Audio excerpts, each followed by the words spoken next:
Halo, selamat jumpa kembali dengan saya di channel RPL Grafika. Pada kesempatan kali ini kita akan membahas bagaimana cara untuk menjabarkan algoritma dalam bentuk flowchart.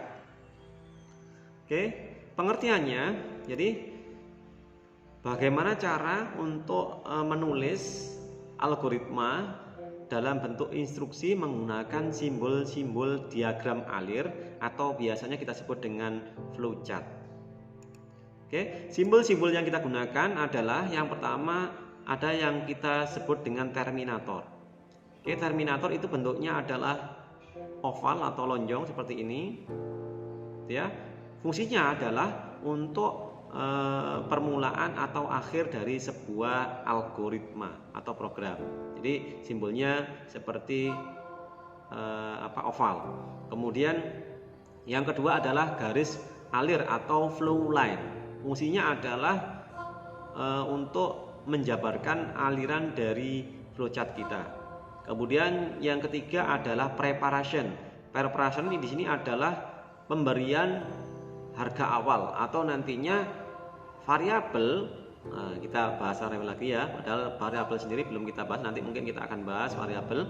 Jadi preparation ini adalah fungsinya untuk menampung hal-hal yang berkaitan dengan yang akan kita gunakan dalam tahap-tahap selanjutnya. Dalam artian kita sebut nanti mungkin ada variabel konstanta atau yang lainnya. Ini tempat dari variabel atau konstanta disebut dengan preparation. Kemudian yang keempat adalah simbol proses, bentuknya persegi panjang. Nah, ini fungsinya adalah tempat untuk melakukan pengolahan data atau melakukan perhitungan. Nanti kita gunakan simbol persegi panjang seperti ini. Kemudian ada simbol input atau output. Ya, semisal kayak tadi kalau sudah kita deklarasikan dalam sebuah preparation, misalnya variabel sudah kita deklarasikan dalam sebuah preparation, maka kita butuh yang namanya input atau output setelah preparation. Bentuknya jajaran genjang gitu ya. Kemudian ada predefinite process. Bentuknya adalah persegi panjang, kemudian dalamnya ada persegi panjang lagi. Fungsinya ini nanti kalau kita sudah membahas tentang subprogram atau kita sebut dengan function. Kemudian simbol yang ke-7 adalah decision. Dalam artian pada saat kita nanti menggunakan percabangan atau suatu pilihan dalam sebuah algoritma, maka kita menggunakan yang namanya simbol decision. Kemudian ada simbol on-peak connector. Ini fungsinya adalah untuk menggambar sebuah flowchart atau diagram alir. Kalau misalnya dalam sebuah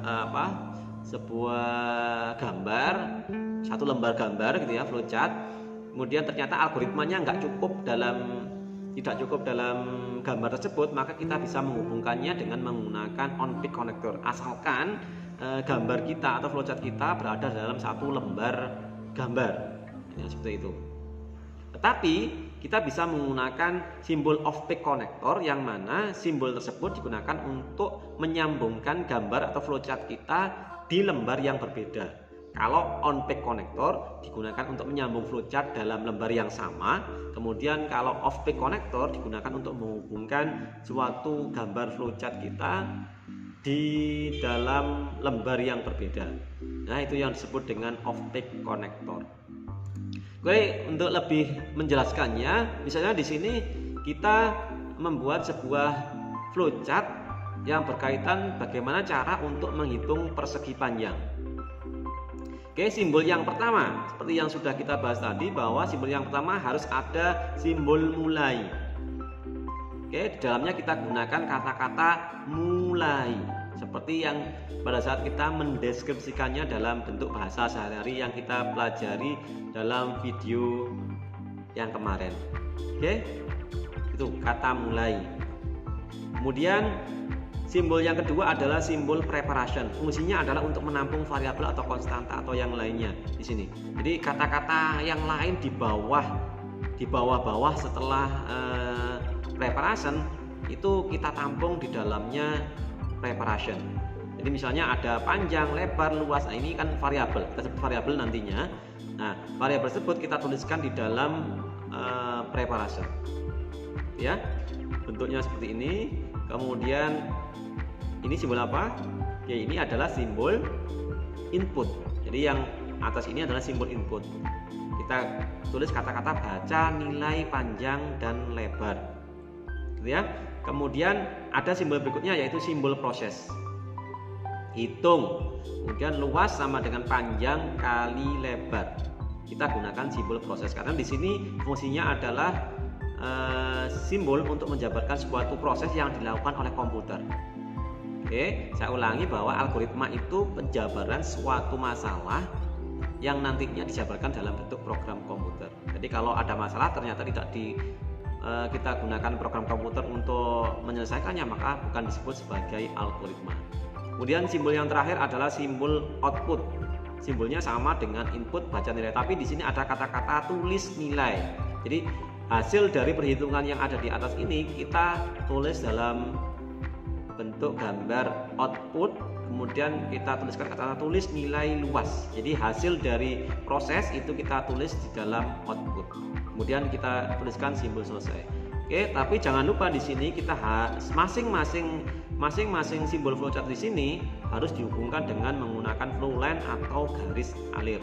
Jangan lupa ya, tulis seperti ini. Harus ada panahnya mengarah kemana, gitu ya.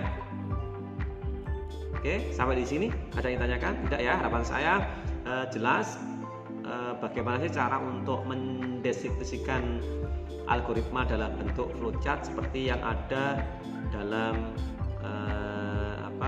gambar tersebut. Oke, berikutnya ada kata-kata variabel yang saya singgung di atas tadi. Variabel tersebut adalah suatu tempat untuk menyimpan nilai. Nah, analoginya supaya lebih jelas, misalnya ada sebuah gayung, ya kita sebut gayung, kemudian ada air. Nah, yang disebut dengan variabel itu adalah gayung. Gayung ini adalah tempat untuk menyimpan suatu nilai. Ini mohon maaf, ini ada yang salah, yaitu tempat untuk menyimpan suatu nilai, maksudnya bukan variabel ini ya. Jadi tempat untuk menampung sebuah nilai. Jadi variabel itu adalah tempat untuk menampung sebuah nilai. Misalnya seperti yang dalam kasus menghitung luas persegi panjang tadi, bahwa yang kita sebut dengan variabel adalah panjang, lebar, dan luas. Karena panjang ini bisa menampung suatu nilai, lebar juga sama, dan luas apalagi. Luas ini adalah tempat untuk menampung pemrosesan dari sebuah algoritma. Oke, itu saja mungkin dari saya. Ada kurang lebihnya mohon maaf. Kalau misalnya ada yang tanyakan silahkan ditanyakan. Terima kasih, selamat belajar.